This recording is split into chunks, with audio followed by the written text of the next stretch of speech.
Emily Stewart, political reporter for The Street in New York City. Emily, just a lot to digest here. More and more information keeps coming out. Now there's news of this Russian lobbyist in the room. How big of a concern is this becoming for the administration? Well, I think it's just the story that really won't go away. You also look at their agenda and all of the items that this is really blocking. You have the Senate trying to get a health care bill through right now. They're shortening their recess by 2 weeks. So, it seems like this is just a thing that will not go away. And when they're also trying to deal with the debt ceiling, with tax reform, with health care domestically, it's really hard. Especially if Donald Trump Jr. appears before Congress, goes on the Hill. Really, what will get done up there? Any word whether he could be subpoenaed? He's been saying that he'll volunteer to go on the Hill and testify, but do you think it'll get down to he'll have to be forced to go up there? Well, it's really too soon to tell. He's saying that he would go. Democrats don't have the power to subpoena. You need the Republicans to do it. It seems like there is sort of a bipartisan effort in both houses to really get to the bottom of this. And of course, you have Robert Mueller also doing his own separate investigation as a special counsel at the FBI.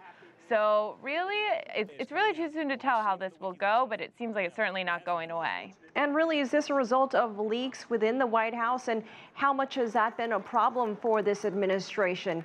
Leaking versus reporters actually finding out information through their sources? Right. Well, that's with the Times story that came out last weekend that was first talking about this meeting with Donald Trump Jr. They were citing White House officials. So these are coming from within the White House. And I think this is part of an ongoing story of just how much infighting there really has been in the White House, how no one really trusts one another. This is the president's son that's sort of being thrown under the bus. Now, if you go and look around the country, Donald Trump still has a lot of support from the voters who support him. If you look at middle America, a lot of people really don't care about what's happening with this Russia investigation. What about the international community? What are we seeing there as far as how closely they're paying attention to it and whether it's affecting relations with the United States?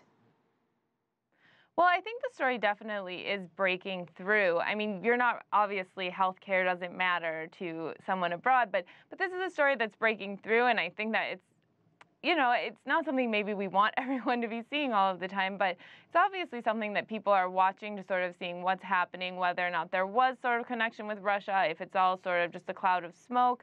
But it's definitely, I think, the biggest story on the national stage and certainly on the international stage is coming out of the United States right now. And what are you working on, Emily? Well, really at The Street, I actually cover a lot of Wall Street stuff. So what we're really looking at is how investors are reacting to this. And I think really this week the story has been that investors in Wall Street really aren't looking at the Russia stuff that much. If you see on Tuesday, I think it was, when Donald Trump Jr. released his emails, the stocks took a dive for a second and then they were right back up. So I think that Wall Street and the markets and the economy more broadly isn't that worried about the Russia story, which I think is an interesting point to make. All right, Emily Stewart in New York, thanks for joining us. Thank you.